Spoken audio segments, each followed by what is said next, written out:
Right, so the Helix question from 2023's dynamic mechanisms question. Now, I have the elevation and plan set up. Alright, so that's the first part of the question. Draw the given plan and elevation of the tower. And now we have to determine the projections of the helical walkway between points A and B in the elevation. Alright, so basically there's a helix that's going to travel from A up to B here. And it's important to read the actual question, right? Because there's a bit of information there, right? In the second kind of part of the question there, it says figure C4b on the right shows the projections of a similar tower, blah, blah, blah, blah. A portion of a regular helix moves in an anti-clockwise direction from point A to point B, right? So it's important to note that it is traveling in that direction, right? So it's not going from A to B this way, which would be clockwise, it's anti-clockwise. Now, look, there's a couple of ways of doing this. And the way I like to do is I always like to draw out the development of the whole cylinder, draw in my helix and then work it that way. Okay, you can split up the distance between A and B into whatever number of required sections you need, and that is kind of a lot quicker. All right, but what I find is when it comes to doing like little bits where the last bit, like for example in this question we're asked to determine the position of where the helical walkway will reach the top of the tower when it's extended, I just find it's a bit easier if you actually have the development drawn, that you can just add on that extra bit and find out where it finishes. Okay, so it's just for little reasons like that. I'm going to do it the development way. Now, first things first, I'm going to have to divide my plan here into some sections anyway. I'm not even going to do the whole plan because I don't really need, actually, you know what, no I will, because I might need it later. So I'm dividing up basically the circle into 12 parts. Sorry, so with my 60-30 set square. And basically the development of the cylinder, right, so we're ignoring the helix for now, so the height of the cylinder remains constant, right? I'm just going to pick a point to start my development, so I'm just going to say it's there. And then I have 12 sections on my cylinder here, so I'll just take the gap between any two of these points. So for example that one, it doesn't make a difference which one I take because they're all equal, and I'll mark 12 sections. So that's 1, 2, 3, 4, 5, 6, 7, 9, 10, 11 and 12. So that's the end of my development here.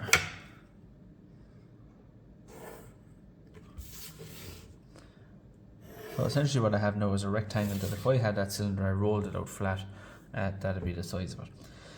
Now, I will need these lines, alright, because they basically represent each 30-degree interval of my circle here. And they're going to show me where the points of my helix are, but they're also going to help me as well at the end to add on that extra little piece at the top that we're going to need. Now, when it comes to doing this, alright, so first of all, A isn't actually at the bottom of the helix and nor B isn't at the top of the helix, so we'll have to sort those in there. But for this, okay, if you put A and B, so like numbering your plan here and corresponding it with this is kind of important, in that if you put point A in the wrong place and you go to draw your helix, it can make it very, very complicated. Alright, so this is where drawing the development might be kind of difficult if you do it wrong, alright, or if you kind of put your point A in the wrong place, right? If the helix is starting at point A, which in this case it is, I'm always inclined to put point A at the start here, alright? It doesn't really matter where I put it. I mean, I can put it here at the end, it wouldn't make any difference, or I could put it here in the middle, but just if you put it kind of further down, you're making it more difficult because you're actually having to do more work. So keep it right at the start. So wherever the helix is starting, keep that at the start of your development, right? So I'm going to put my point A there. So basically, my unraveling of this actually starts here.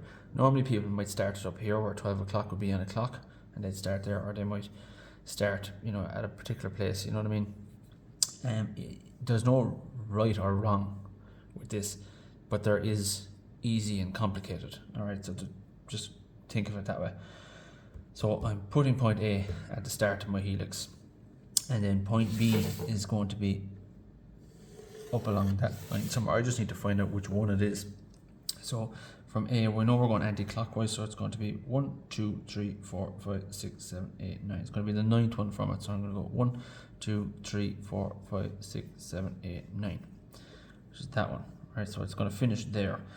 Now, if you want, okay, and I do kind of recommend people do it, right? It's actually number these, right? So if I put number 1 there, this is number 2, 3, 4, 5, 11, and 12. All right, mark these at the same, right? So this is number 1 here, 2, 3. Okay, if you get the numbers wrong here, you'll mess it up completely. 11, 12, and back at number 1. All right. So, yeah, you don't have to have number 1. You know, it doesn't have to be marked like a clock. You could put these numbers in whatever direction and way you want. It's just, as I said, either difficult or easy, depending on how you've gone about it. So, keep the start of the helix towards the start. Okay, and start your numbers there as well, and then label it in the direction of the helix. So I've started with number 1 at point A, and then I've gone 2, 3, 4, 5. There is sometimes situations where you have a point in between. Right, so sometimes we'll just say, for argument's sake, the point A was actually where this little mark is here. What I might do is, in that case, A would actually be kind of between 1 and 2 there. Okay, I would have number 1 again, just the one before it maybe, and then go that way, as opposed to having it, you know, because then you'd have it back here and it's just more complicated. So, but just make sure that your A is as close, your starting point for the helix is as close to the end here as you can go. Now we're lucky in this case that it's on the 30-degree interval, so it's nice and handy there. But anyway, my helix itself. Okay, so a helix, the development of a helix is a straight line, so I can connect A to B like so. So that is my helix. Now, just because it's part of the next bit of the question, I am going to add this on. Look, I'll add it on in red. Right, so that's the extension. That's actually part 3 of the question. We'll get to that in a minute. But we're only concerned at the moment with between A and B. So I'm going to need to bring up all these numbers anyway. All right.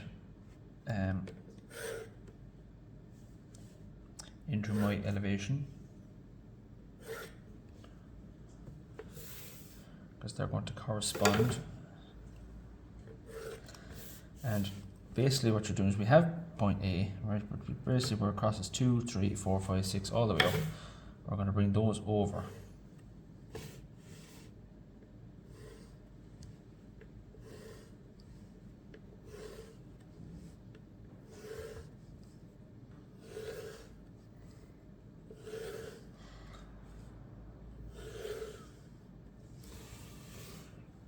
Okay, now you don't have to stop them at a particular line. You can just draw them all over and create a big grid if you wish. There's nothing wrong with that. I'm just kind of used to doing these. But so like we're number 2 here, matches up with number 2. There's a point in my helix. Number 3 and number 3 is at the edge. Number 4 and 4, 5 and 5, 6, 6, 7, 7, 8, 8, 9, 9, and finally there's point B. Right, so my helix, freehand curve, right, so draw it nice and light first. Just get it nicely done, just don't go straight into it. Keep it nice and tidy. Is something like so. Alright, now I see the helix at the front, because if I imagine this view is me looking at that in that direction, so everything on the side of the circle from 9 and 3 in this side of it, I will see. Everything around that is around the back of the cylinder, I won't see. So I see from A around to 3, and I don't see any of these right around to 9. So what I'd end up doing is I'd end up just hidden detail, so dotted line for the helix right up as far as point 9, which is there, and then I see the bit for B again. So that's that. Alright, now that's point 2 done, or part 2 done. Now, actually, before I do the last bit, as I said, you can split the height between points A and B. So the kind of quick way to do this is we know we need 9 sections between A and B. So like A is at that height, B is at that height. You can draw a line off at an angle, mark 9 equal sections on here, which would be something like that. So that'll be the 9th one. Bring that to here, and then do your sliding set squares. You know, so divide it up into 9 equal parts and bring them over, and you'd end up with the same lines here that I brought over, because you can see they're all equally spaced. Alright, this is just kind of the longer way of doing it, but it's much easier to kind of add this extra piece on at the end, if you've kind of done it this way. Or I find anyway, you know what I mean? So there's no, again, there's more than one right way of doing this. This is just the way I like to do it. But you can do it that way, and it is much quicker to do it that way rather than having to draw this. But at the same time, this doesn't take long to draw if you know what you're at. Alright. Now, adding this section on, what we need to do is, I'm actually just going to call this point C. That's where it doesn't have a particular name, but I'm just going to call it C for the purpose of this. We need to get point C anyway, which is at the top of the cylinder. Okay, and we have this one extra point for the helix between B and C as well. I'm just going to get that. Alright, now that's easy get, alright, because it's number 11. So if I bring that over, same way I did all the rest of them, I just match it up here with number 11, which give me a point there. That's that part of it. Now the point C, if you look at it, right, we know it's at the top of the cylinder here somewhere. We just don't know where exactly, but it's between points 11 and 12. Alright, so it's kind of, for me it's beyond halfway slightly, or again it might be just slightly different for you, but generally we should all have roughly the same thing. But what I'm going to do is I'm going to take the distance between 11 and 12,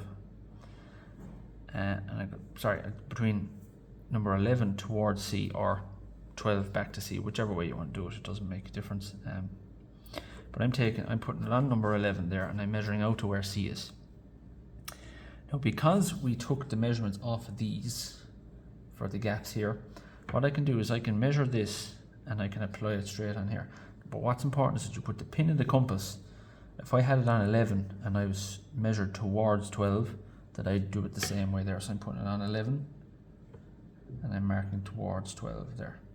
Alright, so same thing if I was going this way, if I had it on 12 and I went back towards 11, if I took that distance, then I would have to put it on 12 and strike back towards 11, if you get me. Alright, you just have to make sure that you keep those the same.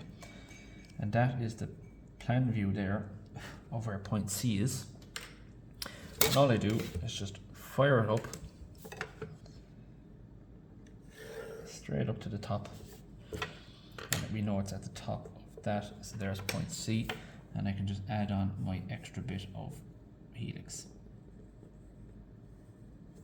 That's that extension bit.